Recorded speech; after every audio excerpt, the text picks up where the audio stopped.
Good morning student. आज का जो हमारा टॉपिक है वो है ईआरसीपी। ईआरसीपी को लेकर आज हम चर्चा करेंगे। जरा देखिए ईआरसीपी। ईआरसीपी क्या है? ये साथियों पूर्वी राजस्थान नहर परियोजना है। ERCP eastern Rajasthan canal project, इस पर हम चर्चा कर रहे हैं साथियों ईआरसीपी पर। जरा देखिए ईआरसीपी क्या है और इसका मुख्य उद्देश्य क्या है, इस बात को लेकर हम चर्चा करेंगे। ईआरसीपी की जो हाल ही के दिनों में बहुत ही चर्चित मुद्दा रहा है और अभी 28 जनवरी 2024 को सरकार के मध्य मुंह हुआ है। तो जरा देखिए ईआरसीपी को लेकर हम चर्चा कर रहे हैं और ईआरसीपी है जिसका मुख्य उद्देश्य क्या है। जरा देखिए इसका मुख्य उद्देश्य क्या है। ईआरसीपी का मुख्य उद्देश्य, इसका जो मुख्य उद्देश्य है तो जरा देखिए इस परियोजना का जो मुख्य उद्देश्य है साथियों वह है दक्षिणी राजस्थान में बहने वाली चंबल नदी और उसकी सहायक जो नदियां हैं जैसे पार्वती, काली सिंध, कुन्नू में वर्षा ऋतु के दौरान जो उपलब्ध जो जल होता है साथियों उसमें से जो अधिशेष जल है उसका उपयोग करना और उस अधिशेष जल का उपयोग राज्य के उन दक्षिण पूर्वी जिलों में करना जहां पीने के पानी और सिंचाई हेतु जल का अभाव रहता है। ये इसका महत्व साथियों, ये उसका उद्देश्य है। तो जरा देखिए इस परियोजना का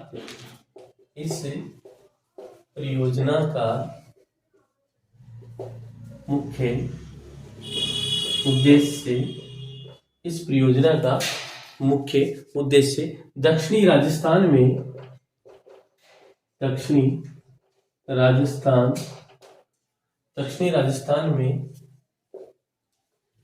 बहने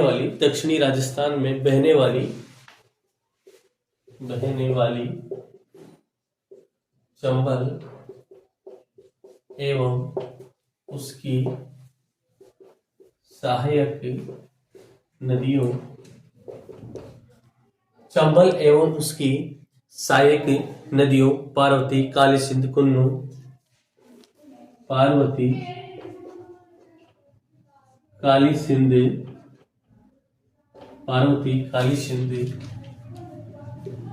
कुन्नू में वर्षा ऋतु के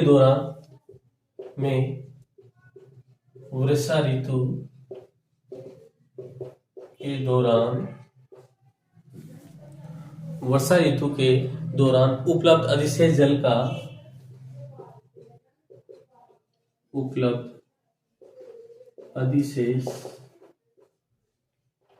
जल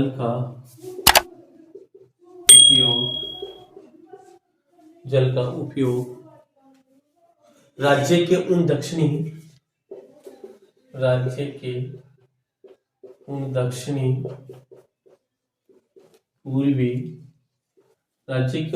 पूर्वी जिलों में करना जहां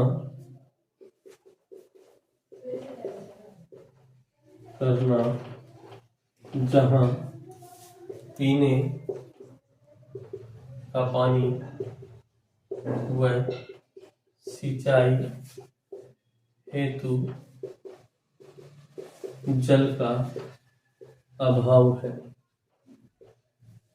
ये इसका मुख्य उद्देश्य है साथियों, जहां पर जल का और पीने का पानी का जो सिंचाई है उसका अभाव है। अब जरा देखिए इस परियोजना में कितने जिले शामिल किए गए हैं।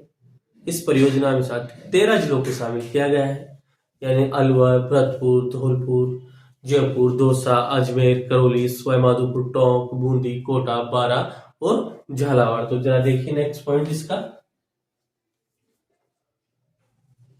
इस परियोजना में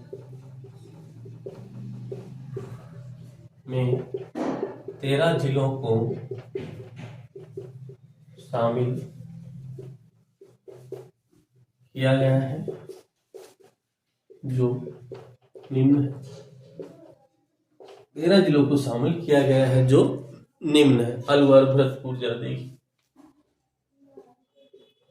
अलवर, भरतपुर, धौलपुर, जयपुर, दौसा,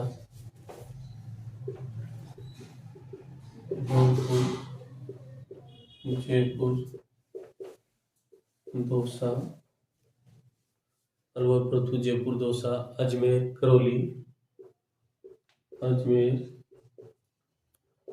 करौली, सवाई माधोपुर,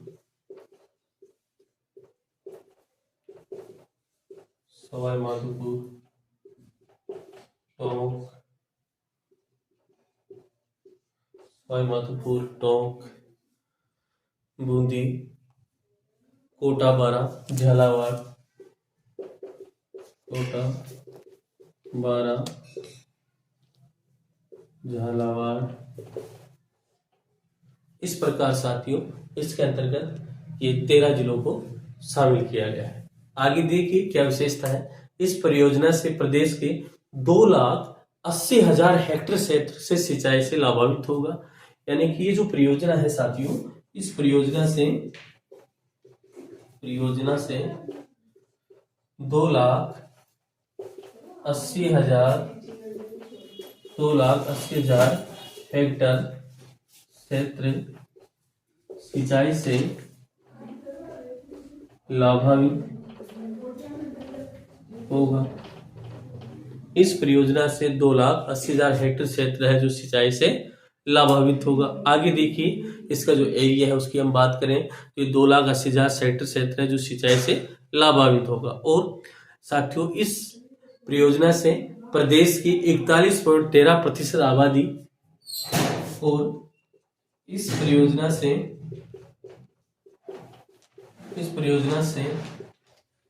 प्रदेश की 13.41% आबादी, इस परियोजना से प्रदेश की 41.13 योजना से प्रदेश की 41.13% आबादी तथा प्रदेश का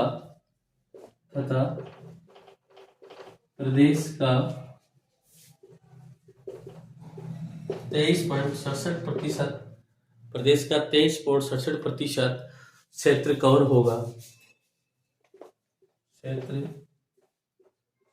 होगा। और देखिए क्या विशेषता है। इस परियोजना की जो कुल लागत है वो लगभग 40,000 करोड़ रुपए अनुमानित है, जिसमें से 90% हिस्सा सेंट्रल गवर्नमेंट का होगा। साथियों बहुत इंपॉर्टेंट लाइन है, जरा देखिए। इस परियोजना में लगभग 40,000 करोड़ का अनुमानित खर्चा है, जिसमें 90% हिस्सेदारी केंद्र सरकार की होगी। और देखिए आगे क्या है। इस परियोजना के जो फैक्ट है उस पर हम चर्चा कर रहे हैं। तो 90% हिस्सा केंद्र सरकार का होगा, लगभग 40,000 करोड़ रुपए इसमें खर्च होंगे। और इस परियोजना को राष्ट्रीय परियोजना बनाने का प्रयास किया जा रहा है, जो 2051 तक 13 जिला को पानी की पूर्ति करेगी। जरा देखिए आगे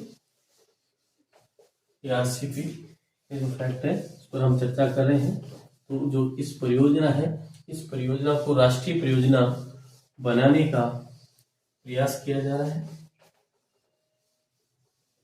जरा देखिए इस परियोजना को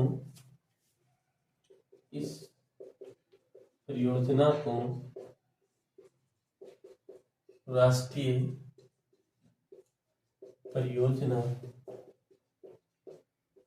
परियोजना बनाने का प्रयास किया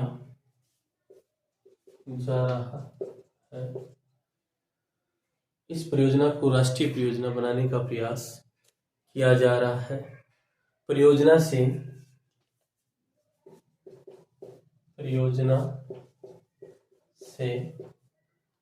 वर्ष 2051 तक इन 13 जिलों को पानी की पूर्ति होगी।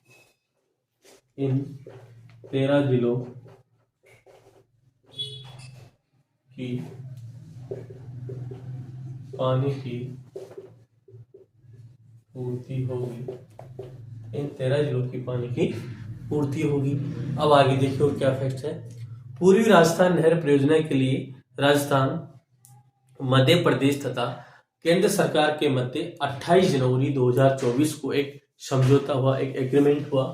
जरा देखिए, इस परियोजना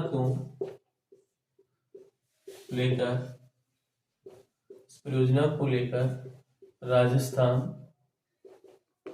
मध्य प्रदेश वो केंद्र सरकार के मध्य एक समझौता हुआ 28 जनवरी